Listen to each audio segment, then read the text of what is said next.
Shalom saudaraku, kembali berjumpa dengan saya Susi dalam program Tuntunan Ilahi. Mari kita berdoa, kami mengucap syukur Tuhan buat hari ini, di mana kembali kami boleh mendengar firman-Mu.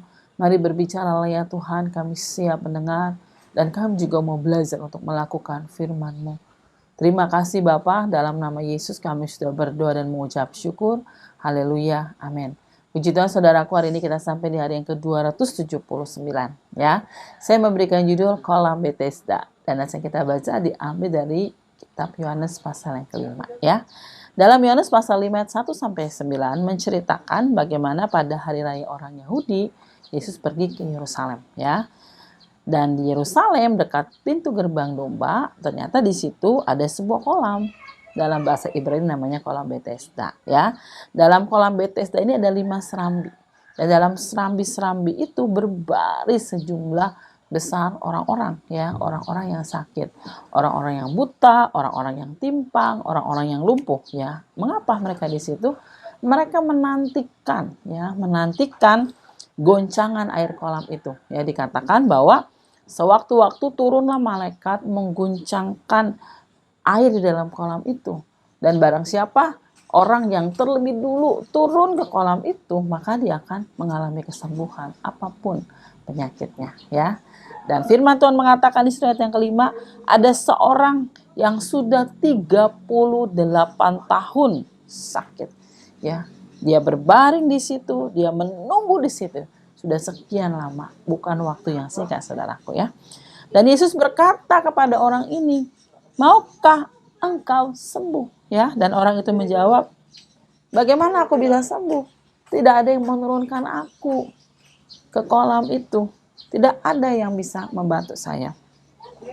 Dan Yesus berkata, bangunlah, angkatlah tilammu dan berjalanlah. Dan pada saat itu sembuhlah orang itu.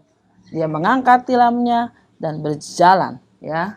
Saudaraku, dari kisah ini kita belajar dari orang lumpuh tadi ya. Meskipun dia sudah 38 tahun mengalami sakit, dia sudah berusaha untuk sembuh ya. Tetapi dia belum juga mendapat kesembuhan. Tetapi dia tidak putus asa, dia tetap terus menanti, dia tetap terus berharap, dia punya pengharapan ya. Demikian pula di dalam hidup kita. Pada waktu kita mungkin mengalami masalah, beban berat, bahkan sakit penyakit, saat ini kita belum mengalami jawaban, jangan berputus asa, tetap terus berharap dan menantikan ya, karena Tuhan pasti punya waktu yang terbaik untuk menyembuhkan dan melawat kita. Dan hal yang berikutnya kita bisa belajar bahwa Tuhan itu tahu dan melihat ya, apa yang kita alami. Tuhan tahu dan melihat orang lumpuh itu sudah sekian lama menanti. Dan akhirnya Tuhan pun berkata kepada dia, maukah engkau sembuh? Ya, saudaraku, saat ini mungkin Tuhan berkata kepada kita, maukah engkau sembuh? Maukah engkau pulih? Maukah engkau berkemenangan? Maukah engkau menerima jalan keluar dari setiap persoalan-persoalan? Biarlah kita juga akan percaya dan yakin ya. Meskipun Tuhan bisa bekerja dengan cara-caranya yang ajaib. Si orang lumpuh ini berpikir bahwa Yesus akan menurunkan dia ke kolam itu ya. Tapi justru di situ dia langsung disembuhkan Tuhan ya. Ketika kita terus percaya, terus berdoa, terus berharap dan menantikan Tuhan, tidak kehilangan pengharapan.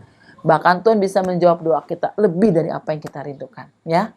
Lebih dari apa yang kita pikirkan.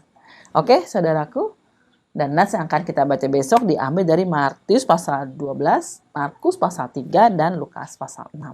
Dan Yesus memberkati kita semua. Shalom.